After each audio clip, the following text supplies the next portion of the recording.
আমি সুমিত্রা, আমি ডানকুনি থেকে এসেছি। আজকে দিদির কাছে আমি অ্যাডভান্স মেকআপ কোর্স জয়েন করেছি। আজকে আমাদের এক্সাম ডে ছিল, এটা আমার লুক। তো দিদির কাছে আমি কাজ করতে করতে দিদির সাথে আমি অনেক কাজেও গেছি, আমার খুব ভালো লেগেছে। আমি ইনস্ট্যান্ট হাতে ধরে অনেক কিছু শিখেছি, দিদি আমাকে শিখিয়েছে।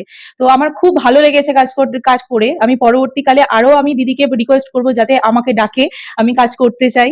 তো আজকে এই যে লুকসটা দেখছো, এটা সম্পূর্ণ আমার দিদি মানে হেল্প করেছে বলে আমি এই লুকসটা আজকে ক্রিয়েট করতে পেরেছি। তো এর সমস্ত ক্রেডিট যায় দিদির ওপর। মানে খুব সুন্দর, আমার নিজের খুব পছন্দ হয়েছে। এবারে এর তৃষা মডেল, আমার তৃষা, তো ও কি বলে দেখি। আমার ভীষণ ভালো লেগেছে দিদির কাছে সেজে। সাবেকি লুক আমার এই প্রথম, তো আমি ভীষণ স্যাটিসফাই, খুবই ভালো লেগেছে। কলকা যে তুমি করলে সেটা করে কতটা স্যাটিসফাইড হয়েছে বলো? খুব খুব স্যাটিসফাইড, মানে আমার কলকা যেখানে আমি একদম পারতামই না, তো সেখানে আমি এরকম একটা কলকা ক্রিয়েট করতে পেরেছি, এটাই আমার জন্য অনেক। তো থ্যাঙ্কস টু ম্যাম। তো দুজনেই স্যাটিসফাইড তো সেজে এবং সাজিয়ে? ভীষণ।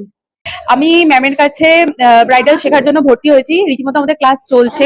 আমাদের এখনো অ্যাডভান্স কোনো ক্লাস হয়নি, সবে মাত্র বেসিক শেষ হয়েছে। তো ম্যাম আমাদেরকে এত বড় একটা কাজের সুযোগ করে দিয়েছেন বা ম্যামের সাথে নিয়েছেন, এটা আমার কাছে বিশেষ করে খুব বড় একটা পাওনা। তো thank you ma'am, thank you so much. কাজ করে কেমন লাগলো দুদিন পর পর? খুব ভালো লেগেছে, খুব ভালো লেগেছে, অনেক নতুন নতুন এক্সপিরিয়েন্স হয়েছে। Thank you. ক্লাস চলাকালীনও কিন্তু আমার সাথে রিয়েল লোকেশনে গিয়ে কাজ শিখে নিতে পারবে, তাই ঝটপট জয়েন হয়ে যাও আমাদের নেক্সট ব্যাচে।